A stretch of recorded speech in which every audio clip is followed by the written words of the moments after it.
अस्सलामुअलैकुम स्टूडेंट्स। आज हमने फ़ाइनल टर्म का सिलेबस स्टार्ट करना है। फर्स्ट 22 लेक्चर जैसा कि आप मिड टर्म में दे चुके हैं एग्ज़ाम। अब हमने लेक्चर 23 से 25 तक जो है ये फ़ाइनल टर्म की तैयारी करनी है, ठीक है।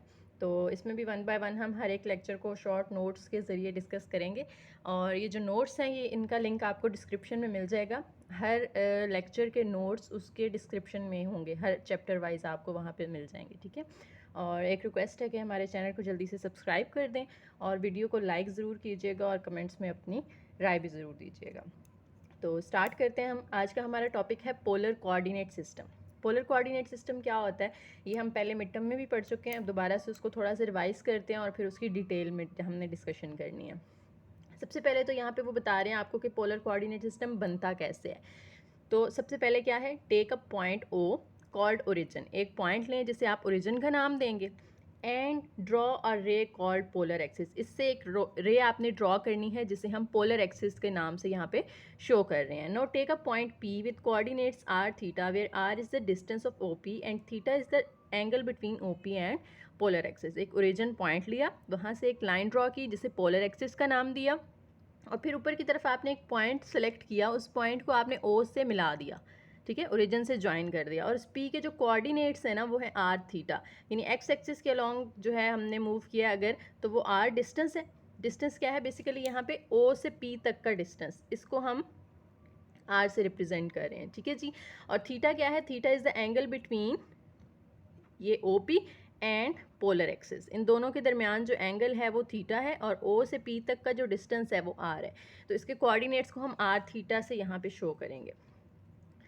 ये हमने ड्रॉ कर लिया अपना कोऑर्डिनेट प्लेन, ठीक है।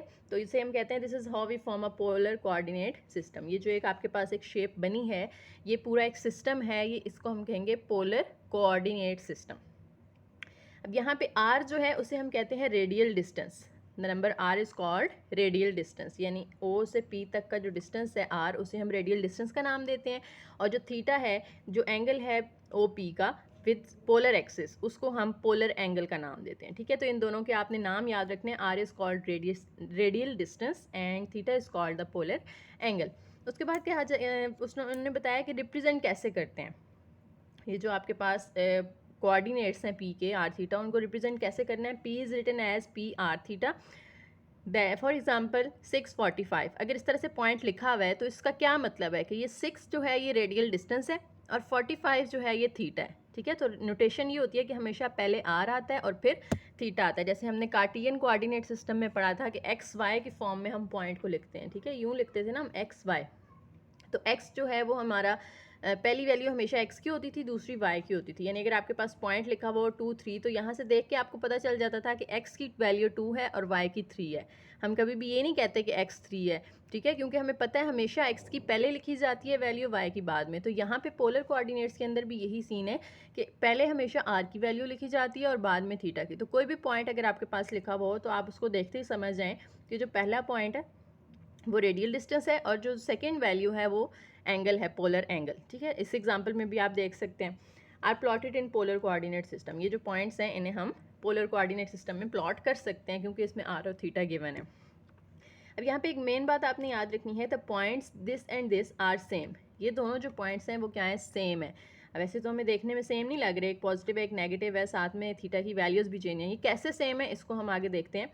Negative sign shows that point is on extension of angle's terminal side rather than on terminal side itself. ये जो 3 है यहाँ पे प्लस है ना, यहाँ पे माइनस है। इसका क्या मतलब है कि O से P तक का डिस्टेंस अगर 3 था, ठीक है, O से P तक अगर 3 है तो इसका मतलब है कि ये पॉजिटिव होगा। अगर 3 नेगेटिव है तो इसका मतलब है इसकी एक्सटेंशन है पीछे। एक्सटेंशन का मतलब है इसे थोड़ा सा पीछे की तरफ आप ले जाएं तो ये जो डिस्टेंस होता है ना उसे हम माइनस में शो करते हैं। अब एंगल जो है हमारा ये ओ पी तो ये बन गया, ओ पी और एक्सिस के दरमियान जो एंगल होता है उसे थीटा कहते हैं ना। अब थीटा यहाँ पे बनेगा पीछे की साइड पे, नीचे की तरफ, ठीक है। तो थीटा की वैल्यू भी चेंज हो जाएगी। और थीटा की वैल्यू कैसे आती है, थीटा आप यहाँ पे हमेशा उसमें 180 प्लस करके निकालते हैं, ठीक है। यानी अगर आपके पास पहले -3 और 45 था तो आप इसमें 180 ऐड करेंगे 45 के अंदर तो न्यू एंगल आ जाएगा और इसका साइन चेंज कर देंगे, ठीक हो गया। तो कोई भी एग्जांपल आपको अगर इस तरह से दी हो और पूछा जाए कि उसके सिमिलर पॉइंट कौन सा है, तो आपने देखना है कि एक तो इसका साइन चेंज हो, आर की वैल्यू सेम होगी, सिर्फ साइन चेंज होगा, और दूसरा आपने देखना है कि इस एंगल में 180 ऐड करने से जो आंसर आता है ना, वो वाला ऑप्शन करेक्ट होगा।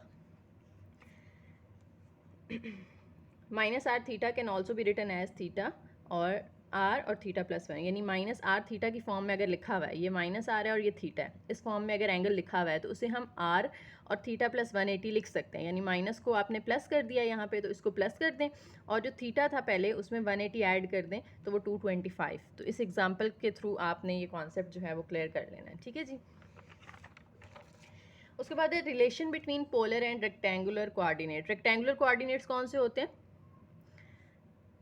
पोलर कोऑर्डिनेट्स जो हैं, सॉरी यहाँ पे मैंने इसको उल्टा कर दिया, ये पोलर कोऑर्डिनेट्स में आर थीटा आ जाएगा और रेक्टेंगुलर कोऑर्डिनेट्स में एक्स वाई आएगा। सॉरी, इसकी करेक्शन कर लीजिएगा, नोट्स में भी जो डिस्क्रिप्शन में लिंक है ना, उसमें आप नोट्स में भी करेक्शन लाजमी कर लीजिएगा। पोलर कोऑर्डिनेट्स आर थीटा हैं और रेक्टेंगुलर कोऑर्डिनेट्स एक्स वाई हैं। रेक्टेंगुलर कोऑर्डिनेट्स को हम कार्टियन कोऑर्डिनेट्स भी कह सकते हैं। ठीक है। और अब इन्होंने कहा है कि इनका रिलेशन क्या है आपस में। जो x होता है ना, वो हमेशा इक्वल होता है आर कॉस थीटा के, y इक्वल होता है आर साइन थीटा के। ठीक है। यानी अगर हमने कन्वर्ट करना है, अगर हमें फॉर एग्जांपल हमें दिया हुआ है आर दिया हुआ है और आपसे कहा आर थीटा दिया हुआ है, आपसे कहा जाता है एक्स वाई फाइंड करें, तो आप ये इक्वेशंस यूज़ करेंगे। ठीक है। यहाँ पे आर की वैल्यू और थीटा की वैल्यू पुट की तो एक्स आ गया, और यहाँ पे आर की वैल्यू और थीटा की वैल्यू पुट की तो वाई आ गया। अब यहाँ पे नीचे कन्वर्जन उन्होंने एक्सप्लेन भी कर दिया कि अगर आपने पोलर से रेक्टेंगुलर में जाना है, तो पोलर का मतलब है आर थीटा। आर थीटा दिया हुआ है आपको, तो यहाँ पे आर और थीटा पुट करें तो एक्स आ जाएगा, यहाँ पे आर और थीटा पुट करेंगे तो वाई आ जाएगा। तो यानी एक्स और वाई की वैल्यूज़ आपने यहाँ से इजीली निकाल ली। और अगर रेक्टेंगुलर गिवन है, यानी एक्स और वाई गिवन है और आपने पोलर में जाना है, आर और थीटा फाइंड करना है, तो ये फॉर्मूला होता है आर फाइंड करने का। एक्स वाली वैल्यू का भी स्क्वायर लें, वाई वाली वैल्यू का भी स्क्वायर लें, दोनों को प्लस करें और फिर इनका अंडर रूट ले लेंगे ताकि इसका स्क्वायर ख़त्म हो जाए। ठीक है जी। आर निकाल लिया आपने। इसी तरह से थीटा के लिए हम फॉर्मूला यूज़ करते हैं tan theta is equal to y over x. Theta find करने के लिए टेन जब दूसरी साइड पे जाएगा तो टेन इनवर्स हो जाएगा, तो एक्स वाई की वैल्यूज़ पुट करें और यहाँ से वैल्यू निकाल लें। ठीक है जी। अब ये आया कैसे है, ये हमने वैसे मिड टर्म में किया हुआ है, लेकिन यहाँ पे इसकी ज़रूरत नहीं है एक्सप्लेनेशन की, आप जस्ट ये फार्मूला याद रखें। ठीक है। आया कैसे है, आप अगर इन दोनों का स्क्वायर ले लेते हैं ना, तो ये हो जाएगा x square is equal to are square cos square theta, और यहाँ पे y square is equal to are square sign square theta. फिर इनको ऐड कर दें, x square plus Y square आपस में ऐड हो जाएंगी, लेफ्ट साइड्स, राइट साइड्स आपस में ऐड हो जाएंगी, आर स्क्वायर कॉस स्क्वायर और फिर R square sign square plus R square sign square theta. R square common ले लें, अंदर बचता है cos square theta plus sine square theta, और cos square plus sine square equal होता है 1 के, तो X square plus Y square equal आ गया आर स्क्वायर के, जो हमने यहाँ पे मेंशन किया हुआ है। ठीक हो गया। और टेन थीटा जो है उसका ये फॉर्मूला आपने याद रखना है। अब नीचे इससे रिलेटेड एक एग्जाम्पल भी कर लेते हैं हम, ताकि हमारा कॉन्सेप्ट ज़्यादा अच्छे से क्लियर हो जाए।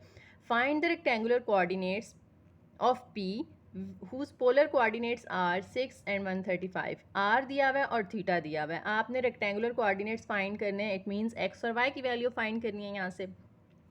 तो आर हमें लिख लिया कि 6 है, थीटा हमने लिख लिया कि 135 है। अब एक्स के लिए हमने यहाँ पे ऊपर फॉर्मूला पढ़ा था x is equal to are cos theta, तो वो आप लिख लें। ठीक है। इसी तरह से वाई के लिए हमने पढ़ा था आर साइन थीटा, तो y is equal to r sin theta. R की जगह पुट कर दें 6 और cos as it is, theta की जगह 135।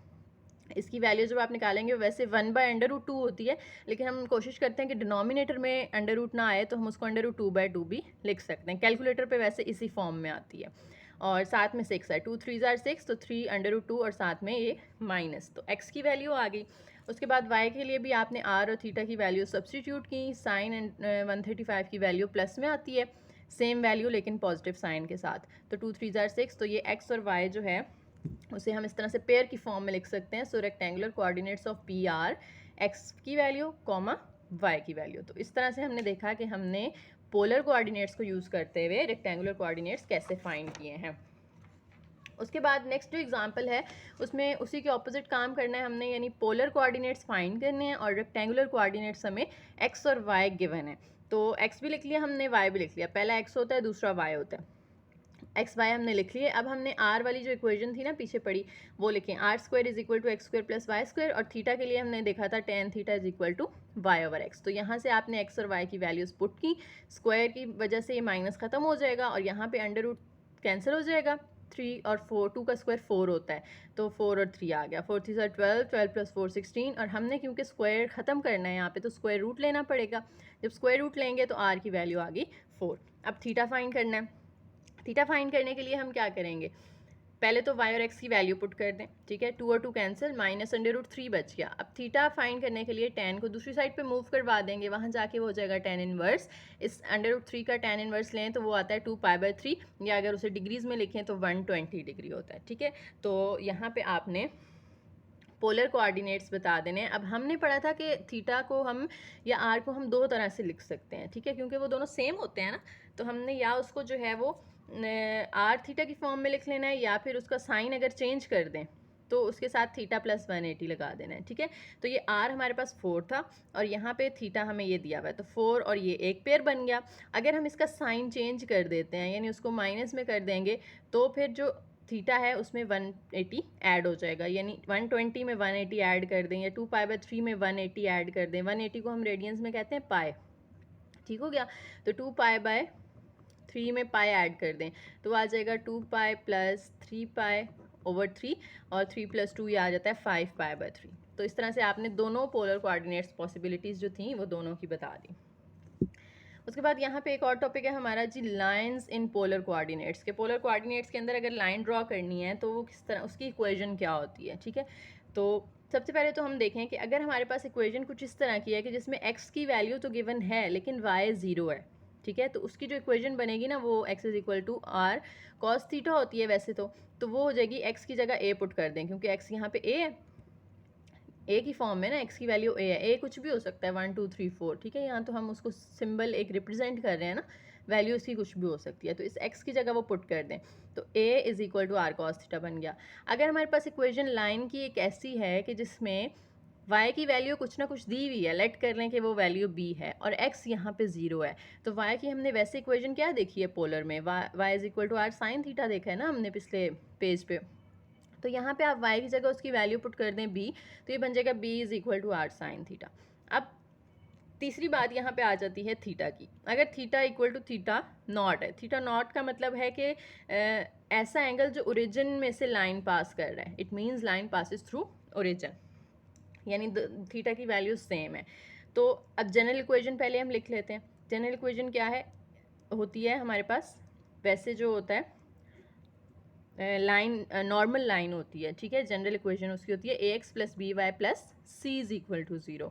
अब a x की जगह पुट कर दें, हमने यहाँ पे जो वैल्यू निकाली है आर कॉस थीटा, ठीक है, तो इस x की जगह हमने पुट कर दिया है cos theta, plus b into y की वैल्यू पुट कर दें आर साइन थीटा, तो इस y की जगह हम पुट कर देते हैं r sin theta plus c is equal to 0।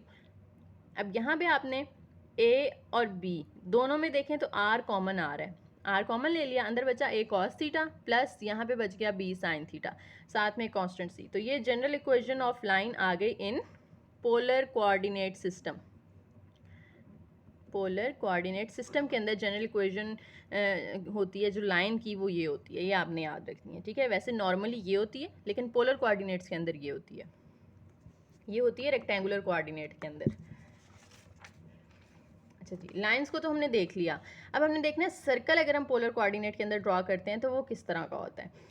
If we have a circle of radius A, एक सर्कल है जिसका रेडियस ए है और उसका सेंटर जो है वो आर नॉट थीटा नॉट है, यानी फॉर एग्जांपल ये एक सर्कल है जिसका जो सेंटर है वो है आर नॉट थीटा नॉट, ठीक है, और इसका रेडियस यानी इससे किसी भी साइड पे एक लाइन ड्रॉ कर लें, वो रेडियस ए है।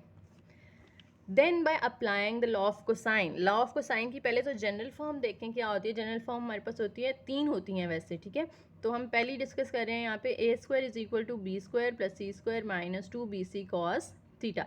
जिन्होंने अगर FSC में पढ़ी है मैथ्स तो उनको याद होगा, ये फर्स्ट ईयर की ट्रिग्नोमेट्री के अंदर है, मैथ के अंदर, तो जिन्होंने नहीं पढ़ी वो यहाँ पे इसको याद कर लें, A square is equal to B square plus C square minus 2bc cos alpha, alpha या थीटा कुछ भी हम यहाँ पे लिख सकते हैं, ठीक है जी। अब यहाँ पे आपने इसकी वैल्यूज़ पुट कर देनी है, ए स्क्वायर तो as it is B square, b ये है और सी ये है, ठीक है। बी सॉरी आर है, बी की वैल्यू हम यहाँ पे पुट कर रहे हैं कि बी जो है वो रेडियस है, और सी की वैल्यू हम पुट कर रहे हैं कि वो आर नॉट है, आर नॉट यानी ये जो सेंटर पे है, ठीक है, इसका डिस्टेंस। अब A square as it is, B square की जगह हम आर स्क्वायर पुट कर रहे हैं, ठीक है। सी स्क्वायर की जगह आर नॉट का स्क्वायर पुट कर दिया, 2bc कॉस थीटा की जगह 2, बी की जगह आर, सी की जगह आर नॉट, कॉस थीटा की जगह थीटा माइनस थीटा नॉट, क्योंकि आर और आर नॉट यहाँ पे हम डिस्कस कर रहे हैं तो थीटा और थीटा नॉट भी यहाँ पे आएंगे दोनों, ठीक है जी। ये बस आपने कि इसकी जो है ना जनरल फॉर्म याद रखनी है। स्पेशल केसेस क्या है यहाँ पे G, a circle of radius A and centre at origin, अगर सेंटर जो है वो ओरिजिन पे हो, तो अगर ये ओरिजिन पे होगा तो आर नॉट थीटा नॉट की वैल्यू तो ज़ीरो हो जाएगी ना। अगर ये सेंटर ओरिजिन पे है, ओरिजिन का मतलब है कि दोनों कोऑर्डिनेट्स क्या होते हैं, ज़ीरो होते हैं, तो आर नॉट की वैल्यू यहाँ पे क्या हो गई, ज़ीरो हो गई। तो अब आप यहाँ पे इस इक्वेशन के अंदर, ये जो हमने जनरल इक्वेशन निकाली थी, जहाँ जहाँ आर नॉट आ रहा है वहाँ वहाँ ज़ीरो पुट कर दें। तो आर नॉट को ज़ीरो पुट किया तो यहाँ भी ज़ीरो आ गया, यहाँ भी ज़ीरो। अब इस ज़ीरो इससे मल्टीप्लाई होगा तो ये तो सारी वैल्यू होगी ख़त्म, ये पहले ही ज़ीरो ख़त्म हो गया, तो सिर्फ आर स्क्वायर बचा, तो A square is equal to are square. इसका मतलब है कि ये जो सर्कल है ना, ये सारे उन पॉइंट्स पे कंसिस्ट कर रहा है जिनके लिए आर की वैल्यू ए के इक्वल है, रिगार्डलेस ऑफ थीटा, यानी थीटा की वैल्यू यहाँ पे मैटर नहीं करती कोई भी वैल्यू, क्योंकि थीटा ने तो ज़ीरो हो जाना ना, तो थीटा डजेंट मैटर, यहाँ पे सिर्फ रेडियस जो है वो मैटर करता है। उसके बाद है G, if circle of radius A and centre on X axis passes through origin, अगर वो ओरिजिन में से पास कर रहा है, एक सर्कल है जिसका सेंटर जो है एक्स एक्सिस के ऊपर है, और जो लाइन है वो, ये जो सर्कल है वो ओरिजिन से पास कर रहा है, तो ये कुछ इस तरह का बनेगा, ये ओरिजिन होता है, ठीक है। सेंटर फॉर एग्जांपल यहाँ पे है सर्कल का, और इसने इस तरह से ओरिजिन में से सर्कल ने पास करना है, तो इस तरह का जो सर्कल होता है उसके कोऑर्डिनेट्स या तो ए ज़ीरो हो सकते हैं या ए पाए हो सकते हैं, यानी ये डिपेंड करता है वेदर सेंटर ऑन राइट और लेफ्ट ऑफ द ओरिजिन, यानी ये हो सकता है सर्कल जो है वो इस वाई एक्सिस के राइट साइड पे हो सकता है ये सर्कल इस तरह से हम ड्रॉ कर दें, अभी भी इसका सेंटर तो एक्स एक्सिस पे ही है ना, और ये ओरिजिन में से पास कर रहा है, ठीक है। तो इसकी पोजीशन पे डिपेंड करता है कि इसके सेंटर के कोऑर्डिनेट्स ए ज़ीरो होंगे या ए पाए होंगे।